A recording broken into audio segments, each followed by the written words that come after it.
नमस्कार, PTC news के digital platform पर आप सभी का स्वागत है। मैं हूं आपके साथ अतुल वर्मा, मेरे साथ मेरी सहयोगी शिवानी। शिवानी, आपका भी बहुत बहुत स्वागत है। जिक्र करेंगे हरियाणा का, क्योंकि हरियाणा में पिछले 48 घंटों में 3 बड़ी वारदातें हुई हैं जिसने प्रदेश की कानून व्यवस्था सवालों में लाकर खड़ी कर दी है। इसी पर चर्चा करेंगे। आप भी इस वीडियो के साथ जुड़ सकते हैं। अगर आपका कोई सवाल जरूर पूछेगा और प्लेटफॉर्म पर नए हैं तो प्लेटफॉर्म के साथ जरूर जुड़िएगा।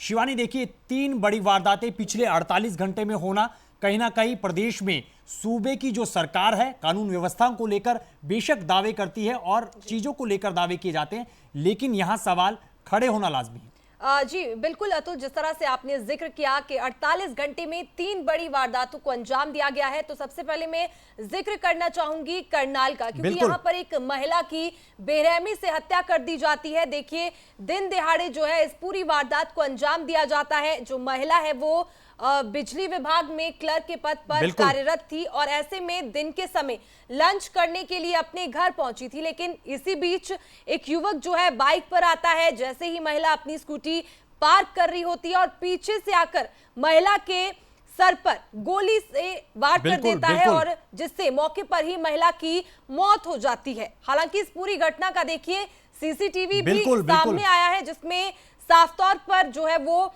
जो अपराधी है वो महिला को मारता हुआ दिखाई दे रहा है। हालांकि अपराधी ने अपना मुंह ढककर रखा था, जिससे अपराधी की पहचान जो है फिलहाल नहीं हो पाई है। लेकिन आप अपने आप देखेंगे कि किस तरह से जो इलाका था वो पॉश इलाका था और दिन के समय जो है लोग भी बाहर होते हैं। ऐसे में आप अपराधी की हिम्मत देखिए, किस तरह से जो है महिला पर वार कर देता है और उसे दिन दिहाड़े जो है मौत के घाट उतार देता है। बिल्कुल शिवानी, देखिए, पोश इलाका आप बता रहे हैं और पोश इलाका करनाल का सेक्टर 9 बताया जा रहा है, जहां पर ये बाइक सवार जो है युवक आता है और महिला का पीछा कर रहा था। और बताया जा रहा है कि जो बिजली विभाग में क्लर्क थी महिला, ये दोपहर के समय में लंच के लिए पहुंची थी और बताया जा रहा है कि ये कर्मचारी यूनियन की प्रधान भी थी।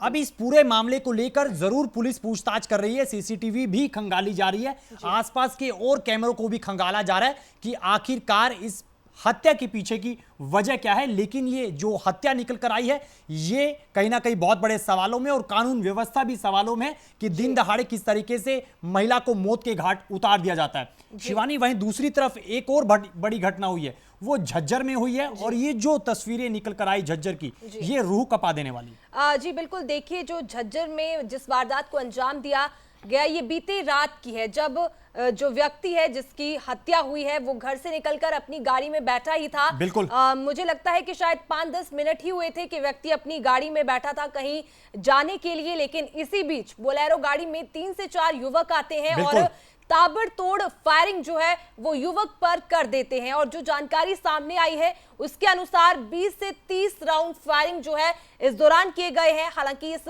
पूरी घटना का जो सीसीटीवी है अतुल वो भी सामने आया है, जिसमें साफ तौर पर दिखाई देता है कि किस तरह से जो युवक है वो ताबड़तोड़ फायरिंग कर देते हैं और युवक की इसमें मौत भी हो जाती है। हालांकि प्रारंभिक जानकारी जो निकलकर सामने आई किसी पुरानी रंजिश के चलते हो सकता है कि इस घटना को अंजाम दिया गया हो। हालांकि पुलिस जो है पूरे मामले की जांच में जुटी है कि आखिरकार इतनी बड़ी वारदात को किस तरह से अंजाम दिया गया।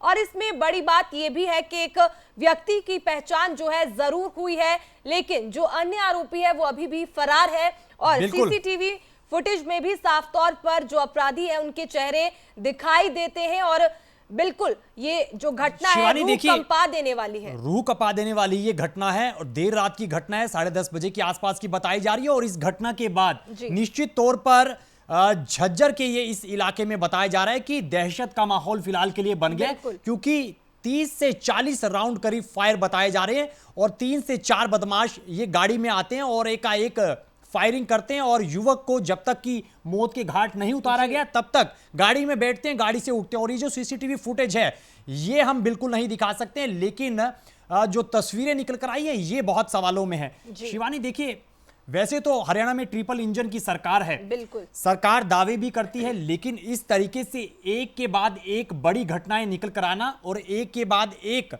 हत्याएं होना कहीं ना कहीं सवाल खड़े करता है कि हरियाणा प्रदेश में क्या बदमाशों को पुलिस का खौफ नहीं है। जी बिल्कुल अतुल, जिस तरह से आपने जिक्र किया, क्योंकि जाहिर सी बात है कि जब भी कोई बड़ी घटना होती है तो कानून व्यवस्था पर जरूर सवाल उठते हैं। बिल्कुल। हालांकि पुलिस की ओर से जो है लगातार अपराधियों को पकड़ा भी जा रहा है। हमने अक्सर देखा है कि इस तरह की खबरें भी सामने आती है कि पुलिस और बदमाशों के बीच मुठभेड़ हुई है, पुलिस कामयाब हुई है ऐसे अपराधियों को पकड़ने में। लेकिन फिर भी आप देखेंगे कि किस तरह से जो अन्य अपराधी है, जो बदमाश है, उनके हौसले बुलंद जो है वो आए दिन हमें नजर आ रहे हैं। शिवानी, इस एक खबर और है इसके साथ जुड़ी हुई, और वो खबर है सोनीपत के खरखोदा की। बिल्कुल। जहां पर कोर्ट के बाहर ही जो पेशी पर एक आरोपी को लेकर आया गया, गैंगस्टर को लेकर आया गया, उसे ही मौत के घाट उतार दिया जाता है। तो फिर आप मानकर चलिए कानून व्यवस्था यहां पर कितनी बिगड़ी।